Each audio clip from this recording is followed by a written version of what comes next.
ධනු ලග්නයේ ධනු ලග්නෙන් උපන්න ඔබට 2026 වර්ෂයේ මැයි මාස 11 වෙනිදා දින දහවල් 12:38ට සිද්ධ වුණු අඟහරුගේ මාරුව.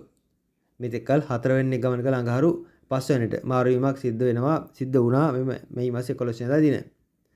අඟහරු යනු ධනු ලග්න ඔබට දාල යෝගකාරක ග්‍රහයෙක්. ඔබගේ 12 වෙනි අධිපති සහ 5 වෙනි අධිපති අඟහරු. විශේෂයෙන් මේ 5 වෙනි අධිපතියේ බලය ඉතාමත් ප්‍රබල බලයක්.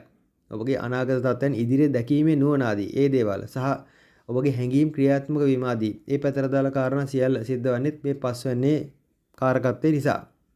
ඉතින් අඟහරු මෙතන 5 වෙනිට අධිපති අඟහරු. අඟහරු මෙතන බලවත් වීම යනු යම් ස්ථිරසාර බලාපොරොත්තුවක් සක්‍රිය වීමක් කියන දෙයට දාලා කාරණා පවතින බව මුලින්ම මතක් කළ යුතුයි. ඔබගේ සැලසුමක් ඍජු කෙලින් සැලසුමක් සක්‍රිය වෙන කාලයක්. කුමක් හෝ මෙතෙක්කල් කල්පනා කර සිටි යම් කාරණාවක් ක්‍රියාවෙහි නැංවීමට මේ කාලය ඉතාමත්ම හොඳයි. ධනු ලග්නේ ඔබගේ ප්‍රායෝගික ක්‍රියාකාරකම් වලටයි මේ කාලේ වඩාත් හොඳ. නිකන් හිත තේරුමක් නැත. මෙතෙක්කල් පොත්පත්වල ලියලිය නිකන් එක chart හදාද යම් දේවල් සම්බන්ධයෙන් සැලසුම් සකස් කළා නම් මේ උදාවන්නේ එය පොළොවේ පැලකල හැකි. පොළොවේ ක්‍රියාත්මක කිරීමට සිද්ධ වන කාලයක්, පොළොවේ ක්‍රියාත්මක කළ යුතු කාලයක්.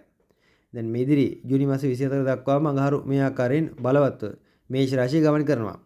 ඉතින් ඔබගේ සැලසුම් ආදී දේවල් මහ පොළොවේ ක්‍රියාත්මක කරන්න. ඔබ ගුවන් යානයක් වෙන දෙයක් චිත්‍රයක ඇඳන් සිටියා නම් ඔන්න ඒ ගුවන් යානය නිර්මාණය කරන්න සහ එය ඉහළ නංවන්න නැත්නම් එහි ක්‍රියාත්මක භාවය පරීක්ෂා කරන්න මේ කාලය හොඳයි.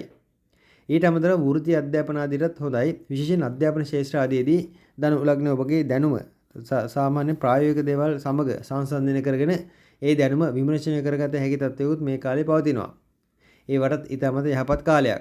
විශේෂයෙන් මේ 5 වෙනි බලවත් වීම සහ 12 වෙනි බලවත් වීම 12 වෙනි බලවත් වීම කියන කාරණාව ඔබගේ සෞඛ්‍ය සම්බන්ධයෙන් ඒ ගැටලුවට ඉතාමත් සුවයි.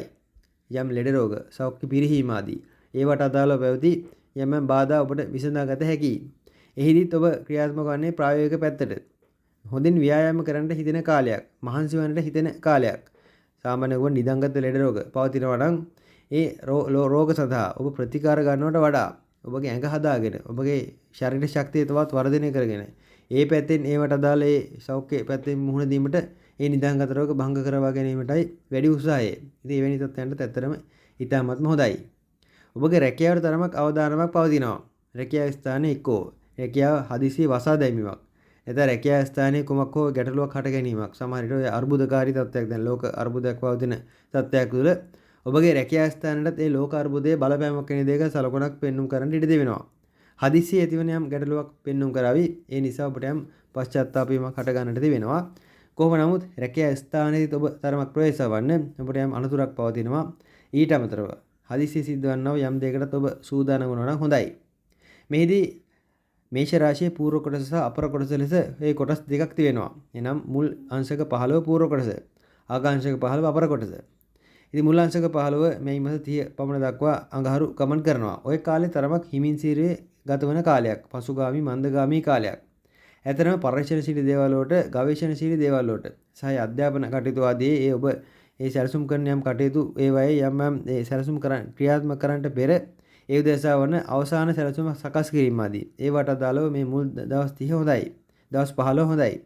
ඉන්පසු ජුනි 1 වෙනිදාන් 2 වෙනිදාන් පසු බ්‍රහස්පතිගේ බාරගොත් සිද්ධ වුණා. බ්‍රහස්පති බලවත් වීමත් මෙහිදී ඔබ ධනු ලග්නේ ලග්නාධිපති නිසා සලකා බැලිය යුතු තත්ත්වයක්. ඒ බලවත් වීම සමග ඔබට ඒ සැලසුම් කරන දේවල් යහපත් ආකාරයෙන් ක්‍රියාත්මක කළ හැකියි. ඉතින් ඒ උදෙසා සූදානමක් ඇති කර ගන්නවා නම් හොඳයි. දරුවන්ට තරමක් කපලයි. දරුවන්ගේ සෞඛ්‍ය ගැන සැලකිලිමත් වන්න. දරුවන් තරමක හිතුවක්කාර ගති, මුරණ්ඩු ගති ක්‍රියාත්මක කරන්න ඉඩ දෙනවා. ඒ නිසා තරමක් බාධා යෙදෙනවා. ඉතින් ඒව තරමක් ඊවසීමෙන් කටයුතු කරනවා නම් හොඳයි. ඊට අමතරව දරුවන්ට හදිසිය ඇතිවන්නා යම් ලෙඩ ආසනීප සහ විශේෂයෙන් ඔය උෂ්ණ අධික රෝග ආදී දේවල් සහ සමහරට ඔය විස බීජ ආදී නිසා හට ගන්නා ලෙඩ රෝග ඒවට කාරණා පෙන්눔 කරනවා. ඒ ගැන සැලකිලිමත් වන්න. ඔබගේ දැනුම සම්බන්ධයෙන් ගවේෂණශීලී දේවල් වලට හොඳයි. ඒ ඇලර්ජික් කරි තත්ත්වයන් සහ ආහාර විසවීම විශේෂයෙන් අක්මාවශ්‍යත ඇතිවන්නා යම් ලෙඩ ආසනීප සහ ඔය ඩෙන්ගු වෛරස් රෝග ආදී ඒ දේවල් ගැන තරමක් සැලකිලිමත් යුතුයි.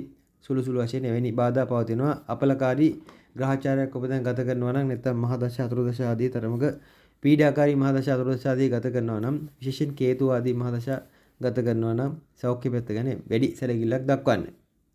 මේදී ඔබගේ ව්‍යාපාර ශේෂ්ත්‍රයේ යම් වර්ධනයක් අපේක්ෂා කළ හැකි. තව අලුත් ව්‍යාපාරයක් ඔබගේ කරගෙන යන ව්‍යාපාරයට අමතරව වෙනත් දෙයකට අතගසන්නත් මේ කාලේ කාරණා පෙන්눔 කරනවා. ඉතින් එවැනි දේවල් වලට ඇත්තටම හොඳයි.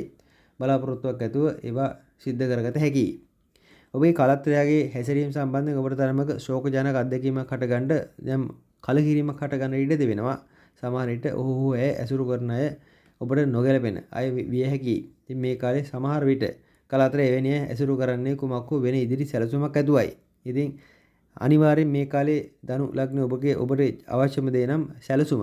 ප්‍රායෝගික පැත්ත ක්‍රියාත්මක කිරීමට හිත යෙදුනත් සැලසුමත් අවශ්‍යයි. මේ සැලසුමකට වැඩක් කරන කෙනෙකුට සැලසුම ක්‍රියාත්මක කරන කෙනෙකුට මේ කාලේ ඉතාමත්ම හොඳයි. ඉතින් ඔහේ හිතින් පමණක් දේවල් හදා නැත්නම් අහස් මාලිගාව තන සිටියාට තේරුමක් නැත. ඉතින් අහසේ වුණත් කමන්නේ මාලිගාව හදන්න ආරම්භයක් ගත යුතුයි. ඉතින් හදන්න නැත්නම් ක්‍රියාවේ යෙදෙන්න ආරම්භයක් ගන්නවා නම් ඒ ආරම්භය අනිවාර්යෙන් ශක්තිමත්ව ඉදිරියට කරගෙන යා හැකි බවට යම් නිමිත්තක් මේ හරහා යෙදෙන්නට තිබෙනවා. ඒ කියන්නේ මතක තබා ගන්න.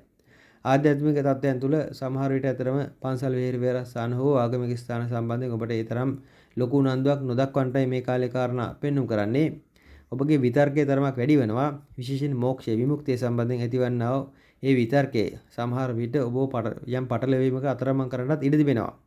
ඉතින් ඒ පැත්තෙන් අනවශ්‍ය විතර්ක වලට නොගිහින් ඉන්නවා නම් හොඳ යන ඒ උපදේශත් මේෂ ධනු ලග්නේ ඔබට දාලව ලබා දිය යුතුයි. සමස්තයක් ලෙස ධනු ලග්නේ ඔබට දාලා තත්ත්වය මෙයයි. මෙතෙක් කල යම් විශේෂයෙන් ඔය නෑද ඥාති බන්ධුන් සමග පැවති යම් හිත් නොහොඳකම් එවැනි දේවල් ඉවත් වීමක්. ඒවා ඉවත් වී යම් හිත් හොඳකම් ඇති කරගෙන නැවත සියලු දෙනා සමග සාමකාමී සුවශීලව කටයුතු සිදු කිරීමට උත්සාහ කිරීමකුත් මේ හරහාම මේ අතුලාන්තයේම පෙනෙන්නට තිබෙනවා. ඉතින් ඒවත් හොඳයි. සෑම කෙනෙක් සමග සුවශීලී වන්න.